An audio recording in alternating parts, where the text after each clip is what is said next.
ಈ ದಿನ ರಾತ್ರಿ ಮಲಗುವ ಮೊದಲು ಈ ಗ್ಯಾಸ್ ಸ್ಟವ್ ಕೆಳಗಡೆ ಇಡಿ ಸಾಕು. ಬೆಳಗಾಗುವಷ್ಟರಲ್ಲಿ ಲಕ್ಷ್ಮೀದೇವಿ ಕೋಟಿಗಟ್ಟಲೆ ಹಣವನ್ನು ಸುರಿಸುತ್ತಾಳೆ. ನಿಮ್ಮ ನೀರಿನ ಕೊರತೆಯನ್ನು ನೀಗಿಸುತ್ತದೆ. ನಿಮ್ಮ ಎಲ್ಲ ಆರ್ಥಿಕ ಸಮಸ್ಯೆಗಳು ಪರಿಹಾರವಾಗುತ್ತವೆ. ಈ ದಿನ ಲಕ್ಷ್ಮೀದೇವಿಗೆ ಅತ್ಯಂತ ಪ್ರಿಯವಾದ ದಿನ. ನಾವೆಲ್ಲರೂ ತುಂಬ ಕಷ್ಟಪಟ್ಟು ಸಂಪಾದಿಸುತ್ತೇವೆ, ಆದರೆ ಈ ಹಣ ಕೈಯಲ್ಲಿ ನಿಲ್ಲುತ್ತಿಲ್ಲ.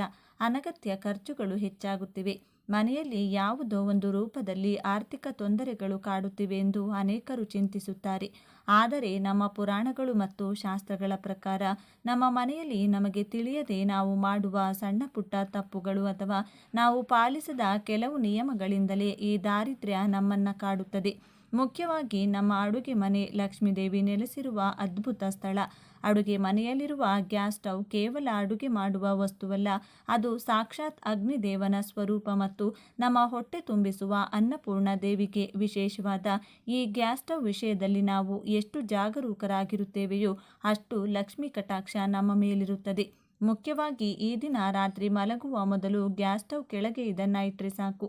ಲಕ್ಷ್ಮೀದೇವಿಯ ಅನುಗ್ರಹ ಸಿಗುತ್ತದೆ ಎಂದು ಸಿದ್ಧಶಾಸ್ತ್ರ ಹೇಳುತ್ತದೆ. ಇದು ಬಹಳ ಶಕ್ತಿಶಾಲಿ ಪರಿಹಾರ.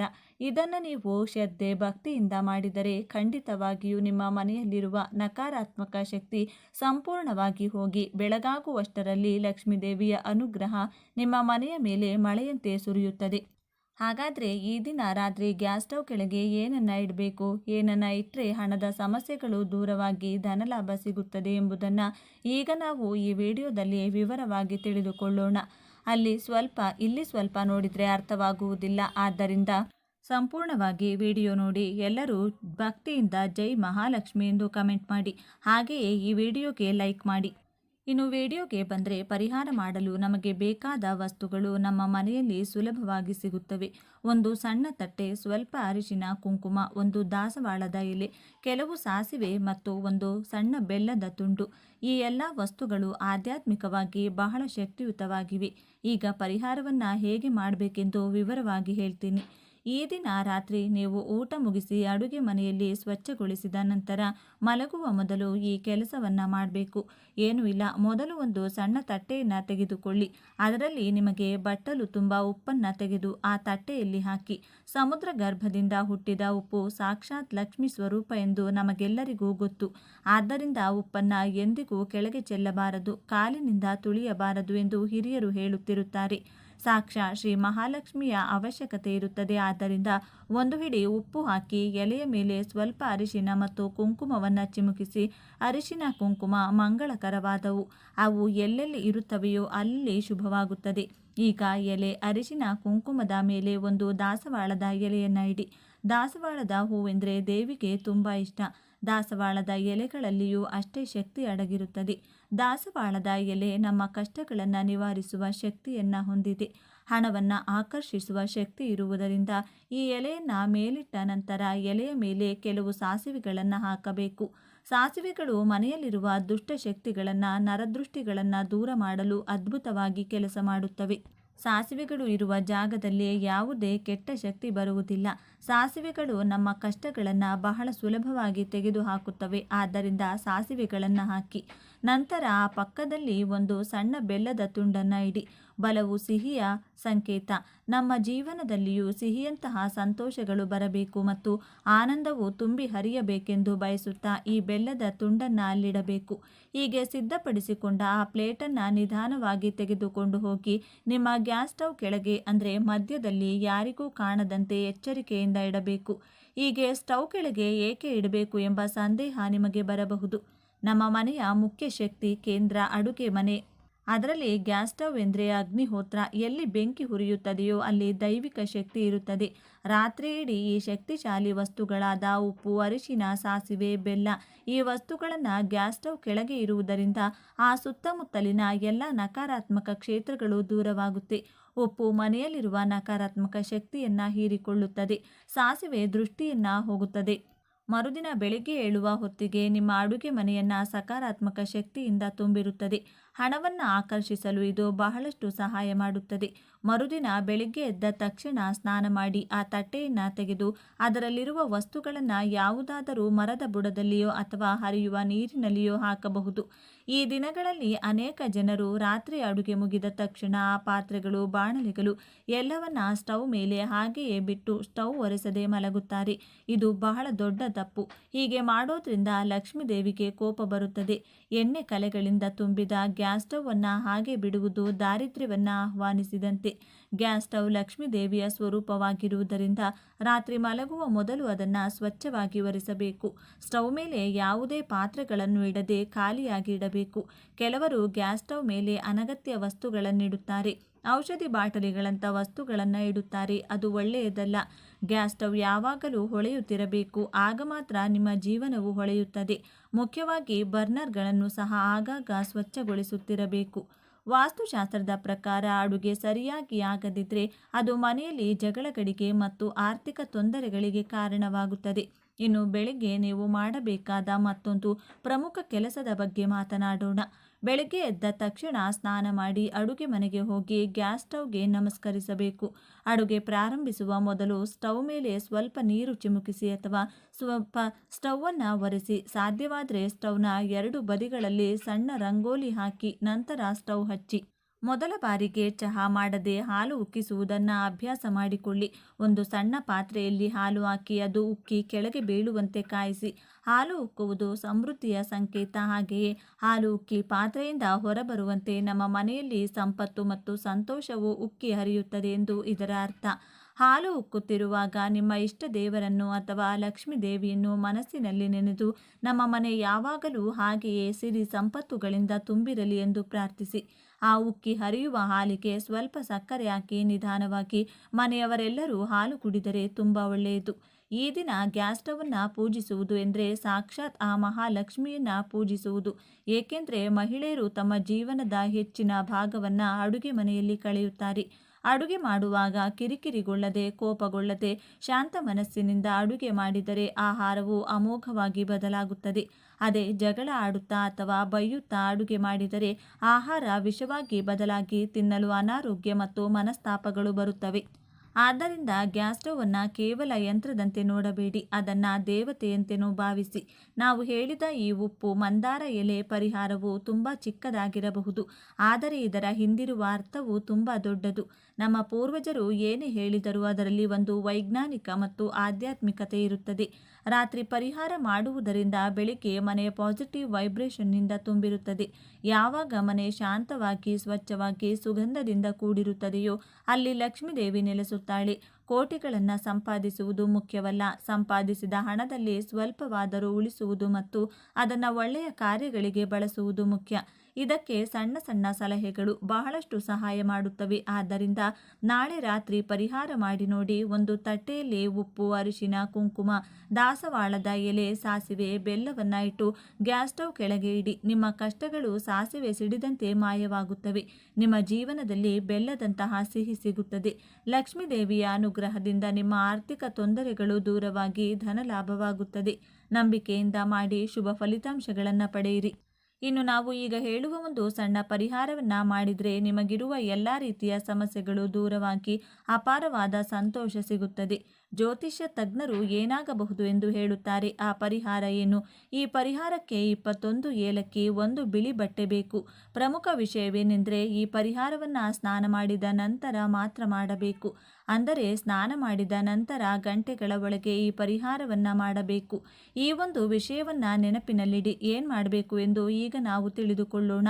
ಮೊದಲು ಒಂದು ಬಿಳಿ ಬಟ್ಟೆಯನ್ನು ತೆಗೆದುಕೊಳ್ಳಿ. ಹೊಸದನ್ನು ತೆಗೆದುಕೊಳ್ಳಿ. ಅದರಲ್ಲಿ 11 ಏಲಕ್ಕಿಗಳನ್ನು ಹಾಕಿ.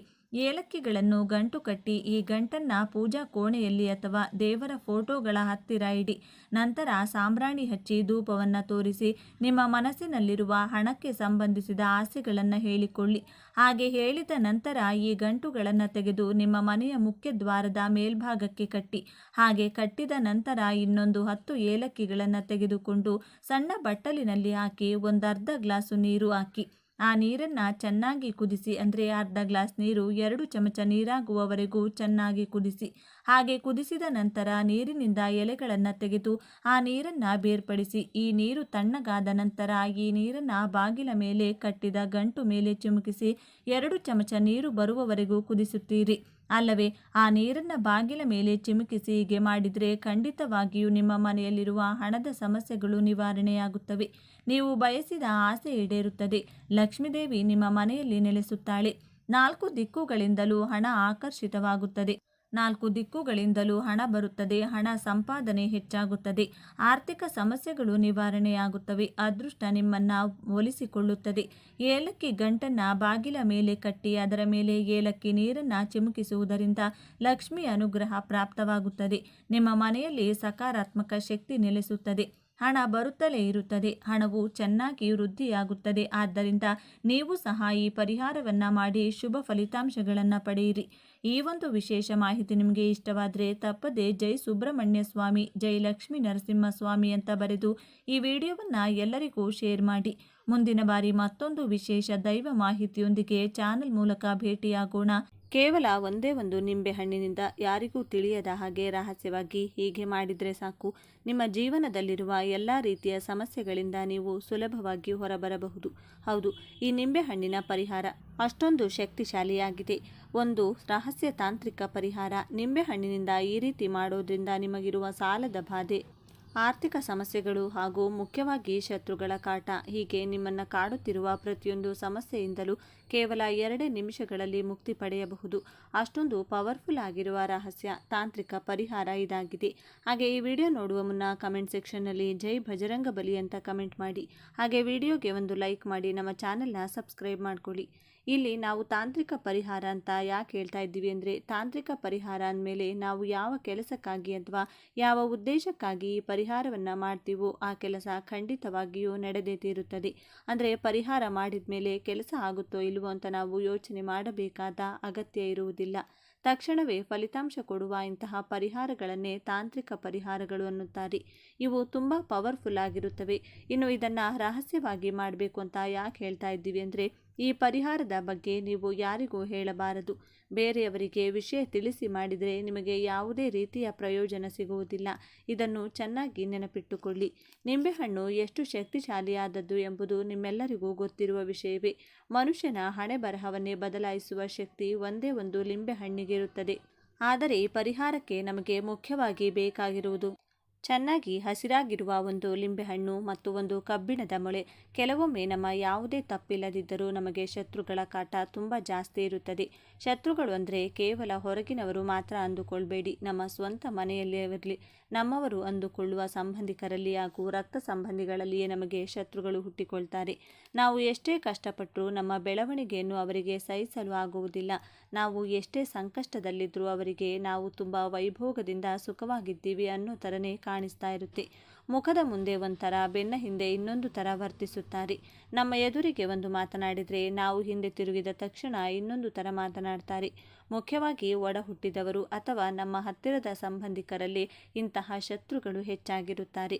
ಹೊರಗಿನವರಿಂದ ಬರುವ ತೊಂದರೆ ತುಂಬ ಕಡಿಮೆ. ಕೆಲವರಿಗೆ ಹೊರಗಿನವರಿಂದಲೂ ಇಂತಹ ಸಮಸ್ಯೆ ಬರಬಹುದು. ನಾವು ಎಲ್ಲರ ಜೊತೆ ನಯ ವಿನಯದಿಂದ ಒಳ್ಳೆಯವರಾಗಿ ಇರುತ್ತೇವೆ. ಆದರೆ ಅವರ ಬುದ್ಧಿ ಮಾತ್ರ ನಮ್ಮ ಬಗ್ಗೆ ಕೆಟ್ಟದಾಗಿಯೇ ಯೋಚನೆ ಮಾಡ್ತಾ ಇರುತ್ತದೆ. ಇಂತಹ ಶತ್ರುಗಳ ಕಾಟದಿಂದ ಹೊರಬರಲು ಮತ್ತು ಹಣಕಾಸಿನ ಸಮಸ್ಯೆ ಹಾಗೂ ಸಾಲದ ಬಾಧೆಯಿಂದ ಬಳಲುತ್ತಿರುವವರಿಗೆ ಈ ಪರಿಹಾರ ಅದ್ಭುತವಾಗಿ ಕೆಲಸ ಮಾಡುತ್ತದೆ. ಇವತ್ತಿನ ದಿನಗಳಲ್ಲಿ ಕನಿಷ್ಠ ಪಕ್ಷ ತಮ್ಮ ಚಿಕ್ಕ ಪುಟ್ಟ ಅಗತ್ಯಗಳನ್ನು ಕೂಡ ತೀರಿಸಿಕೊಳ್ಳಲು ಸಾಧ್ಯವಾಗದೆ ಬರುವ ಸಂಪಾದನೆಯೆಲ್ಲ ಸಾಲಕ್ಕೆ ಸರಿಯಾಗಿ ತುಂಬ ಕಷ್ಟಪಡುವವರು ಎಷ್ಟೋ ಜನ ಇದ್ದಾರೆ. ಈ ಸಾಲದ ಸಮಸ್ಯೆ ತೀರಿದರೆ ಸಾಕು ಸ್ವಾಮಿ ಅಂದುಕೊಳ್ಳುವವರು ತುಂಬ ಜನ ಇದ್ದಾರೆ. ಇಂತಹ ಎಲ್ಲ ಸಮಸ್ಯೆಗಳಿಂದ ನಿಮ್ಮನ್ನು ಪಾರು ಮಾಡಲು ಈ ಹಸಿರು ಲಿಂಬೆಹಣ್ಣು ತುಂಬ ಚೆನ್ನಾಗಿ ಕೆಲಸ ಮಾಡುತ್ತದೆ. ಏಕೆಂದರೆ ಈ ಹಸಿರು ಬಣ್ಣದ ಲಿಂಬೆಹಣ್ಣಿಗೆ ಅತೀಂದ್ರಿಯ ಶಕ್ತಿಗಳು ತುಂಬ ಜಾಸ್ತಿ ಇರುತ್ತವೆ. ಸಾಮಾನ್ಯವಾಗಿ ನಾವು ಪೂಜೆ ಪುರಸ್ಕಾರಗಳಿಗೆ ಹಳದಿ ಬಣ್ಣದ ಲಿಂಬೆಹಣ್ಣನ್ನು ಬಳಸುತ್ತೇವೆ. ಅದು ನಮಗೆ ಒಳ್ಳೆಯದಾಗಲಿ ಶುಭವಾಗಲಿ ಎಂದು ಬಳಸುವಂಥದ್ದು. ಆದರೆ ಇಲ್ಲಿ ನಾವು ಮಾಡುತ್ತಿರುವುದು ನಮ್ಮ ಮೇಲಿರುವ ಕೆಟ್ಟ ದೃಷ್ಟಿ ಮತ್ತು ಶತ್ರುತ್ವವನ್ನು ಓಡಿಸಲು, ಹಾಗಾಗಿ ಕೆಟ್ಟದ್ದನ್ನು ದೂರ ತಳ್ಳಲು ಈ ಹಸಿರು ಲಿಂಬೆಹಣ್ಣನ್ನು ಬಳಸುತ್ತಿದ್ದೇವೆ. ಹಳದಿ ಹಣ್ಣಿಗಿಂತಲೂ ಹಸಿರು ಲಿಂಬೆಹಣ್ಣಿಗೆ ತುಂಬ ಶಕ್ತಿ ಇರುತ್ತದೆ. ಅಂದರೆ ಇನ್ನು ಕಾಯಿ ತರಹ ಇರುವ ಎಳೆ ಲಿಂಬೆ ಹಣ್ಣನ್ನು ತೆಗೆದುಕೊಳ್ಳಿ. ಹಣ್ಣಾದರೆ ಅದರ ಪವರ್ ಸ್ವಲ್ಪ ಕಡಿಮೆಯಾಗುತ್ತದೆ. ಅದೇ ಹಸಿರಾಗಿದ್ದಾಗ ಅದಕ್ಕಿರುವ ಶಕ್ತಿ ಹಳದಿ ಹಣ್ಣಿಗಿಂತ ದುಪ್ಪಟ್ಟಾಗಿರುತ್ತದೆ. ಅದಕ್ಕಾಗಿಯೇ ಇದು ನರದೃಷ್ಟಿ, ಶತ್ರುಗಳ ಬಾಧೆ, ಸಾಲದ ಸಮಸ್ಯೆ ಹಾಗೂ ಮಾನಸಿಕ ಖಿನ್ನತೆಯನ್ನು ದೂರ ಮಾಡಲು ಅದ್ಭುತವಾಗಿ ಕೆಲಸ ಮಾಡುತ್ತದೆ. ಕೆಲವೊಮ್ಮೆ ನಾವು ಒಬ್ಬರನ್ನ ತುಂಬ ನಂಬಿ ನಮ್ಮ ಮನಸ್ಸಿನ ಮಾತುಗಳನ್ನು ಹೇಳಿಕೊಂಡಿರುತ್ತೇವೆ. ಆದರೆ ಅದೇ ನಂಬಿಕೆಗೆ ದ್ರೋಹ ಉಂಟಾಗುತ್ತದೆ. ನಾವು ಯಾರನ್ನು ನಮ್ಮವರು ಅಂದುಕೊಳ್ತೇವೋ ಅವರೇ ನಮಗೆ ಶತ್ರುಗಳಾಗುತ್ತಾರೆ. ಇಂದಿನ ದಿನಗಳಲ್ಲಿ ಯಾರನ್ನ ನಂಬಬೇಕು, ಯಾರನ್ನ ನಂಬಬಾರದು ಎಂಬುದೇ ಅರ್ಥವಾಗುತ್ತಿಲ್ಲ. ಇನ್ನು ಭೀಕರವಾದ ಹಣದ ಸಮಸ್ಯೆ ಮತ್ತು ಸಾಲದ ಬಾಧೆ ಎಂತಹದ್ದೇ ಅಂದ್ರೂ ನಾವು ಮನೆಯಲ್ಲಿ ಊಟ ಮಾಡಿದ್ದೀವೋ ಇಲ್ವೋ ಅಂತ ಯಾರೂ ಬಂದು ಕೇಳೋದಿಲ್ಲ. ಆದರೆ ಸಾಲ ಕೊಟ್ಟವರು ಬಂದು ಕೇಳುವ ಆ ನೋವು ಇದೆಯಲ್ಲ, ಅದು ಅನುಭವಿಸಿದವರಿಗೆ ಮಾತ್ರ ಗೊತ್ತು. ಸಾಲ ಇಲ್ಲದೆ ನೆಮ್ಮದಿಯಾಗಿದ್ರೆ ಸಾಕು ಎನ್ನುವಷ್ಟರ ಮಟ್ಟಿಗೆ ಜೀವನ ನಮಗೆ ಪಾಠ ಕಲಿಸಿರುತ್ತದೆ. ಆದ್ದರಿಂದ ಅಂತಹ ಸಾಲದ ಬಾಧೆ ಇಲ್ಲದೆ ನಾವು ಪಡುವ ಕಷ್ಟಕ್ಕೆ ತಕ್ಕ ಪ್ರತಿಫಲ ಸಿಗಬೇಕು, ಲಕ್ಷ್ಮೀ ದೇವಿಯ ಅನುಗ್ರಹ ಮತ್ತು ದೈವ ಕೃಪೆ ನಮ್ಮ ಮೇಲಿರಬೇಕು ಅಂದುಕೊಳ್ಳುವವರಿಗೆ ಈ ಪರಿಹಾರ ತುಂಬ ಶಕ್ತಿಶಾಲಿಯಾಗಿ ಕೆಲಸ ಮಾಡುತ್ತೆ. ಇದನ್ನು ನಾವು ವಾರದ ಯಾವುದೇ ದಿನದಲ್ಲಾದರೂ ಮಾಡಬಹುದು. ಇದು ತಾಂತ್ರಿಕ ಪರಿಹಾರ ಆಗಿರೋದ್ರಿಂದ ವಾರದ ಇದೇ ದಿನ ಮಾಡಬೇಕು ಅಂತ ಯಾವುದೇ ನಿಯಮವಿಲ್ಲ. ನೀವು ಮಾನಸಿಕವಾಗಿ ತುಂಬ ಕುಗ್ಗಿ ಹೋಗಿದ್ದಾಗ, ಈ ಕಷ್ಟಗಳನ್ನು ತಡೆದುಕೊಳ್ಳಲು ಸಾಧ್ಯವಾಗುತ್ತಿಲ್ಲ ಅಂದಾಗ ನೀವು ಯಾವುದೇ ದಿನ ಇದನ್ನು ಮಾಡಬಹುದು. ಆದರೆ ಒಂದು ಮುಖ್ಯವಾದ ವಿಷಯ, ಈ ಪರಿಹಾರವನ್ನು ಸೂರ್ಯ ಮುಳುಗಿದ ಮೇಲೆ ಅಂದರೆ ಕತ್ತಲಾದ ನಂತರವೇ ಮಾಡಬೇಕು. ಆಗಲೇ ನಿಮಗೆ ಒಳ್ಳೆಯ ರಿಸಲ್ಟ್ ಸಿಗುತ್ತದೆ. ಕತ್ತಲಾದ ಮೇಲೆ ಮಾಡಬೇಕು ಎಂಬುದನ್ನು ಮಾತ್ರ ಚೆನ್ನಾಗಿ ನೆನಪಿಟ್ಟುಕೊಳ್ಳಿ. ಹಾಗೆ ಪರಿಹಾರ ಮಾಡುವ ದಿನ ಸ್ವಲ್ಪ ನಿಯಮಗಳನ್ನು ಪಾಲಿಸಿ ಸ್ವಚ್ಛವಾಗಿ ಸ್ನಾನ ಮಾಡಿ, ಒಗೆದ ಬಟ್ಟೆಯನ್ನು ಒಳ್ಳೆಯ ಬಟ್ಟೆಗಳನ್ನು ಧರಿಸಿ ಈ ಪರಿಹಾರವನ್ನು ಮಾಡಿ ನೋಡಿ. ಆದರೆ ಅಂದು ಯಾವುದೇ ಕಾರಣಕ್ಕೂ ಕಪ್ಪು ಬಣ್ಣದ ಬಟ್ಟೆಗಳನ್ನು ಧರಿಸಬೇಡಿ ಮತ್ತು ಆ ದಿನ ಮಾಂಸಾಹಾರವನ್ನು ಸೇವಿಸಬೇಡಿ. ದೇವರ ಮೇಲೆ ಸಂಪೂರ್ಣ ನಂಬಿಕೆ ಇಟ್ಟು ನನ್ನ ಈ ಕೆಲಸ ಖಂಡಿತ ಆಗುತ್ತದೆ ಎಂಬ ಭರವಸೆಯೊಂದಿಗೆ ಈ ಪರಿಹಾರವನ್ನು ಪ್ರಾರಂಭಿಸಿ. ಈಗ ಶತ್ರುಗಳ ಹೆಸರು ಬರೆಯುವ ವಿಷಯಕ್ಕೆ ಬರೋಣ. ಕೆಲವೊಮ್ಮೆ ನಮಗೆ ಶತ್ರುಗಳು ಜಾಸ್ತಿ ಇರಬಹುದು. ಒಂದು ವೇಳೆ ಇಬ್ಬರು ಅಥವಾ ಒಬ್ಬರಿದ್ರು ಆ ಲಿಂಬೆ ಹಣ್ಣಿನ ಮೇಲೆ ಅವರ ಹೆಸರನ್ನ ಬರೆಯಿರಿ. ನೆನಪಿರಲಿ, ಹಳದಿ ಲಿಂಬೆ ಹಣ್ಣು ಬಳಸಬೇಡಿ, ಹಸಿರು ಲಿಂಬೆ ಹಣ್ಣನ್ನೇ ತೆಗೆದುಕೊಳ್ಳಿ. ಒಂದು ಹಸಿರು ಲಿಂಬೆ ಹಣ್ಣನ್ನು ತೆಗೆದುಕೊಂಡು ಶತ್ರುಗಳು ಯಾರು, ಒಬ್ಬರು ಅಥವಾ ಇಬ್ಬರು, ಅವರ ಹೆಸರನ್ನ ಕೆಂಪು ಬಣ್ಣದ ಪೆನ್ನಿನಿಂದ ಲಿಂಬೆಹಣ್ಣಿನ ಮೇಲೆ ಬರೆಯಬೇಕು. ಒಂದು ವೇಳೆ ಸಾಲದ ಸಮಸ್ಯೆ ಅಥವಾ ಹಣದ ಸಮಸ್ಯೆ ಇದ್ದರೆ ನಿಮಗೆ ಎಷ್ಟು ಸಾಲ ಇದೆಯೋ ಆ ಮೊತ್ತವನ್ನು ಲಿಂಬೆಹಣ್ಣಿನ ಮೇಲೆ ಬರೆಯಿರಿ. ಅಥವಾ ಸರಳವಾಗಿ ನನ್ನ ಸಾಲಗಳೆಲ್ಲವೂ ತೀರಬೇಕು ಎಂದು ಬರೆಯಿರಿ. ಇಲ್ಲದಿದ್ದರೆ ನನ್ನ ಹಣಕಾಸಿನ ಸಮಸ್ಯೆಗಳೆಲ್ಲ ದೂರವಾಗಬೇಕು ಎಂದು ಬರೆಯಿರಿ. ಇನ್ನು ಶತ್ರುಗಳು ತುಂಬ ಜನ ಇದ್ದು ಎಲ್ಲರ ಹೆಸರು ಬರೆಯಲು ಸಾಧ್ಯವಾಗದಿದ್ದರೆ ಸುಮ್ಮನೆ ಶತ್ರುಗಳು ಇಲ್ಲದಂತಾಗಲಿ ಎಂದು ಮಾತ್ರ ಬರೆಯಿರಿ. ಆದರೆ ಇದನ್ನು ಕೇವಲ ಕೆಂಪು ಪೆನ್ನಿಂದಲೇ ಬರೆಯಬೇಕು ಎಂಬುದನ್ನು ನೆನಪಿಟ್ಟುಕೊಳ್ಳಿ. ಕೆಂಪು ಪೆನ್ನು ಅಥವಾ ಸ್ಕೆಚ್ ಪೆನ್ ಯಾವುದನ್ನು ಬೇಕಾದರೂ ಬಳಸಬಹುದು. ಕೆಂಪು ಬಣ್ಣವು ಶತ್ರುನಾಶಕ್ಕೆ ತುಂಬ ಚೆನ್ನಾಗಿ ಕೆಲಸ ಮಾಡುತ್ತೆ. ಇಲ್ಲೊಂದು ವಿಷಯ ನೆನಪಿಡಿ, ಇದು ಎದುರಿಗಿರುವವರು ಹಾಳಾಗಲಿ ಎಂದು ಮಾಡುವ ಕೆಟ್ಟ ತಾಂತ್ರಿಕ ಪ್ರಯೋಗವಲ್ಲ, ಬದಲಾಗಿ ಅವರ ಕೆಟ್ಟ ಕಣ್ಣು, ನರದೃಷ್ಟಿ ಮತ್ತು ಹೊಟ್ಟೆ ಕಿಚ್ಚಿನಿಂದ ನಾವು ಬಚಾವಾಗಲು ಮಾಡಿಕೊಳ್ಳುತ್ತಿರುವ ಪರಿಹಾರ ಅಷ್ಟೇ. ಹಾಗೆಯೇ ಸಾಲ ಮತ್ತು ಆರ್ಥಿಕ ಸಮಸ್ಯೆಗಳನ್ನು ತೀರಿಸಿಕೊಳ್ಳಲು ಇದು ಸಹಾಯ ಮಾಡುತ್ತದೆ. ಹಾಗಾಗಿ ಹಸಿರು ಲಿಂಬೆಹಣ್ಣು ಮತ್ತು ಕೆಂಪು ಪೆನ್ ನೆನಪಿಟ್ಟುಕೊಳ್ಳಿ. ಇದರ ನಂತರ ಈ ಪರಿಹಾರಕ್ಕೆ ಬೇಕಾಗುವ ಮೂರನೇ ವಸ್ತು ಒಂದು ಕಬ್ಬಿಣದ ಮೊಳೆ.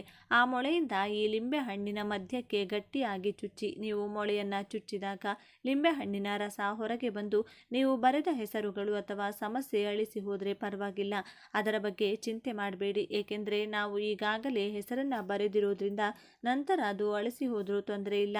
ಆದರೆ ನೀವು ಮೊಳೆಯನ್ನು ಚುಚ್ಚುವಾಗ ಮನಸ್ಸಿನಲ್ಲಿ ಗಟ್ಟಿಯಾದ ಸಂಕಲ್ಪ ಮಾಡಿಕೊಳ್ಬೇಕು. ಅಂದರೆ ಒಂದು ಕೈಯಲ್ಲಿ ಲಿಂಬೆಹಣ್ಣು, ಇನ್ನೊಂದು ಕೈಯಲ್ಲಿ ಮೊಳೆಯನ್ನು ಹಿಡಿದುಕೊಂಡು ನಿಮ್ಮ ಕಷ್ಟಗಳು, ಬಾಧೆಗಳು ಏನೇನಿದೆಯೋ ಅದನ್ನೆಲ್ಲ ಬಲವಾಗಿ ದೇವರಿಗೆ ಹೇಳಿಕೊಳ್ಳಿ. ನನಗೆ ಇಂಥವರಿಂದ ತೊಂದರೆ ಇದೆ ಅಥವಾ ಒಂದು ಸಾಲ ಇದೆ, ನನ್ನ ಮೇಲಿರುವ ಶತ್ರುಗಳ ನರದೃಷ್ಟಿ ಹಾಗೂ ಅವರು ಮಾಡಿರುವ ಯಾವುದೇ ಕೆಟ್ಟ ತಂತ್ರಗಳು ನನಗೆ ತಾಗಬಾರದು ಎಂದು ಪ್ರಾರ್ಥಿಸಿಕೊಳ್ಳಿ. ಇನ್ನೊಂದು ಮುಖ್ಯವಾದ ವಿಷಯ, ಒಂದೇ ಲಿಂಬೆಹಣ್ಣಿಗೆ ಒಂದೇ ಒಂದು ಕೋರಿಕೆಯನ್ನು ಮಾತ್ರ ಕೇಳಿಕೊಳ್ಬೇಕು. ಅಂದರೆ ಒಂದೇ ಲಿಂಬೆಹಣ್ಣನ್ನು ತೆಗೆದುಕೊಂಡು ಅದರಲ್ಲಿ ಶತ್ರುಬಾಧೆ, ಸಾಲದ ಸಮಸ್ಯೆ, ಹಣದ ಕಷ್ಟ ಹೀಗೆ ಎಲ್ಲ ಸಮಸ್ಯೆಗಳನ್ನು ಒಟ್ಟಿಗೆ ಹೇಳಿಕೊಳ್ಬೇಡಿ. ಒಂದು ಲಿಂಬೆಹಣ್ಣಿಗೆ ಕೇವಲ ಒಂದು ಸಮಸ್ಯೆಯನ್ನು ಮಾತ್ರ ಹೇಳಬೇಕು. ಇನ್ನೊಂದು ಸಮಸ್ಯೆ ಇದ್ದರೆ ಮತ್ತೊಂದು ದಿನ ಹೊಸದಾಗಿ ಬೇರೆ ಲಿಂಬೆಹಣ್ಣಿನಿಂದ ಪರಿಹಾರ ಮಾಡಿಕೊಳ್ಳಿ. ಹೀಗೆ ನಿಮ್ಮ ಸಂಕಲ್ಪವನ್ನು ಹೇಳಿಕೊಂಡ ನಂತರ ಈ ಹೊಸ ಕಬ್ಬಿಣದ ಮೊಳೆಯನ್ನು ಲಿಂಬೆಹಣ್ಣಿಗೆ ಚುಚ್ಚಿ. ಹೌದು, ಈ ಪರಿಹಾರಕ್ಕೆ ಬಳಸುವ ಮೊಳೆ ತೀರಾ ಹೊಸದಾಗಿರಬೇಕು. ಮನೆಯಲ್ಲಿ ಎಲ್ಲೋ ಬಿದ್ದಿರುವ ಅಥವಾ ಬಳಸಿದ ಹಳೆಯ ಮೊಳೆಯನ್ನು ತೆಗೆದುಕೊಳ್ಬೇಡಿ. ಕಬ್ಬಿಣವು ಕೆಟ್ಟ ಶಕ್ತಿಗಳನ್ನು ಹೀರಿಕೊಳ್ಳಲು ತುಂಬ ಸಹಾಯ ಮಾಡುತ್ತದೆ. ಈ ಪರಿಹಾರದಲ್ಲಿ ನೀವು ಬಳಸಿದ ಲಿಂಬೆಹಣ್ಣು ನಿಮ್ಮ ಸಮಸ್ಯೆ ಎಂದು ಭಾವಿಸಿ. ನೀವು ಯಾವಾಗ ಮೊಳೆಯನ್ನು ಲಿಂಬೆಹಣ್ಣಿಗೆ ಚುಚ್ಚುತ್ತೀರೋ ಆಗಲೇ ನಿಮ್ಮ ಸಮಸ್ಯೆಯನ್ನು ಅಲ್ಲಿಗೆ ಕೊನೆಗಾಣಿಸಿದ್ದೀರಿ ಎಂದರ್ಥ. ಕೆಲವೊಮ್ಮೆ ನಮ್ಮ ಹತ್ತಿರ ಹಣವಿದ್ದರೂ ಸಾಲ ತೀರಿಸಲು ಸಾಧ್ಯವಾಗುವುದಿಲ್ಲ. ಏಕೆಂದರೆ ಕೆಲವೊಮ್ಮೆ ಕೆಟ್ಟ ಶಕ್ತಿಗಳು ಅಥವಾ ಗ್ರಹ ದೋಷಗಳು ನಮ್ಮನ್ನು ತಡೆಯುತ್ತಿರುತ್ತವೆ. ಅದಕ್ಕಾಗಿಯೇ ಲಿಂಬೆಹಣ್ಣಿಗೆ ಮೊಳೆ ಚುಚ್ಚುವಾಗ ನಿಮ್ಮ ಸಮಸ್ಯೆಗೆ ಮೊಳೆ ಚುಚ್ಚುತ್ತಿದ್ದೀರಿ ಎಂದು ಮನಸ್ಸಿನಲ್ಲಿ ಬಲವಾಗಿ ನಂಬಿ ಮಾಡಿ. ಯಾವುದೇ ಅನುಮಾನ ಇಟ್ಕೊಂಡು ಮಾಡಬೇಡಿ. ಹೀಗೆ ಮೊಳೆ ಚುಚ್ಚಿದ ನಂತರವೂ ಆ ಲಿಂಬೆಹಣ್ಣನ್ನು ಕೈಯಲ್ಲಿಟ್ಟುಕೊಂಡು ಕಣ್ಣು ಮುಚ್ಚಿ ನಿಮ್ಮ ಸಮಸ್ಯೆ ತೀರಲಿ ಎಂದು ಮತ್ತೊಮ್ಮೆ ಕೇಳಿಕೊಳ್ಳಿ.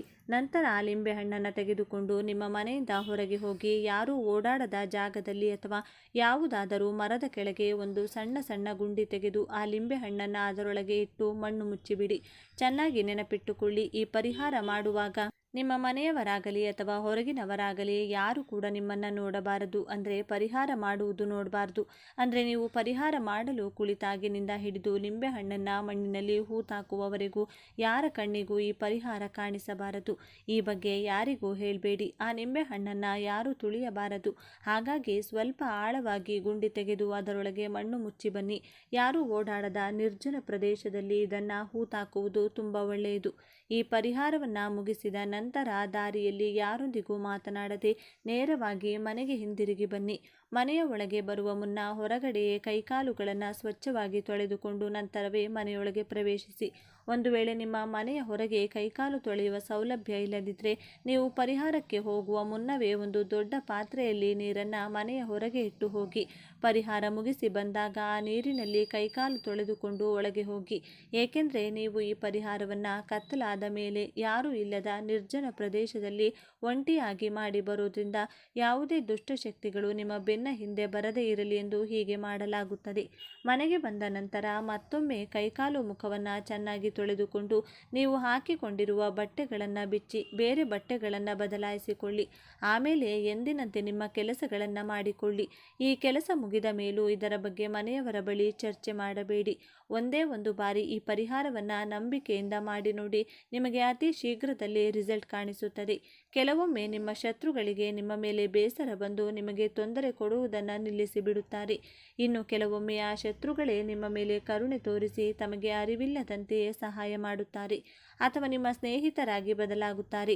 ಇನ್ನು ಸಾಲದ ಸಮಸ್ಯೆ ಅಂತೀರಾ, ನಿಮಗೆ ಹಣ ಬರುವ ಹೊಸ ದಾರಿಗಳು ಕಾಣಿಸಿಕೊಳ್ಳುತ್ತವೆ. ಏನಾದರೂ ದೋಷಗಳಿದ್ದರೆ ಅವೆಲ್ಲವೂ ನಿವಾರಣೆಯಾಗಿ ನಿಮ್ಮ ಸಾಲಗಳೆಲ್ಲವೂ ತೀರಿ ಹೋಗುತ್ತವೆ. ನಿಮ್ಮ ಸಮಸ್ಯೆ ಏನೇ ಇದ್ದರೂ ಅದು ತಕ್ಷಣವೇ ಬಗೆಹರಿಯುತ್ತದೆ. ಇಲ್ಲಿ ಮತ್ತೊಮ್ಮೆ ನೆನಪಿಟ್ಟುಕೊಳ್ಳಿ, ನಾವು ಯಾರು ಹಾಳಾಗಲಿ ಎಂದು ಈ ಪರಿಹಾರ ಮಾಡ್ತಿಲ್ಲ. ನಾವು ಚೆನ್ನಾಗಿರಬೇಕು, ನಮಗೆ ಕೆಟ್ಟದ್ದಾಗಬಾರದು ಎಂದು ಮಾಡಿಕೊಳ್ತಿದ್ದೇವೆ. ಆದ್ದರಿಂದ ಮನಸ್ಸಿನಲ್ಲಿ ಯಾವುದೇ ರೀತಿಯ ಗಿಲ್ಟ್ ಫೀಲಿಂಗ್ ಇಟ್ಕೊಳ್ಬೇಡಿ. ಕೊನೆಯದಾಗಿ ಮತ್ತೊಮ್ಮೆ ನಿಯಮಗಳನ್ನು ಸರಳವಾಗಿ ಹೇಳಿಬಿಡ್ತೇನೆ. ಈ ಪರಿಹಾರಕ್ಕೆ ನಮಗೆ ಒಂದು ಹಸಿರು ಲಿಂಬೆಹಣ್ಣು, ಒಂದು ಕೆಂಪು ಪೆನ್ನು ಮತ್ತು ಒಂದು ಹೊಸ ಕಬ್ಬಿಣದ ಮೊಳೆ ಬೇಕು. ಈ ಪರಿಹಾರದ ಬಗ್ಗೆ ಯಾರಿಗೂ ಹೇಳಬಾರದು ಮತ್ತು ಇದನ್ನು ಕತ್ತಲಾದ ನಂತರವೇ ಮಾಡಬೇಕು. ವಾರದ ಯಾವುದೇ ದಿನದಲ್ಲಾದರೂ ಇದನ್ನು ಮಾಡಬಹುದು. ಇಷ್ಟೇ ನೋಡಿ, ಈ ಸರಳವಾದ ನಿಯಮಗಳನ್ನು ಪಾಲಿಸಿ ಈ ಪುಟ್ಟ ಹಾಗೂ ಶಕ್ತಿಶಾಲಿ ಪರಿಹಾರವನ್ನು ಮಾಡಿಕೊಂಡು ನಿಮ್ಮ ಎಲ್ಲ ಸಮಸ್ಯೆಗಳಿಂದ ಹೊರಬನ್ನಿ.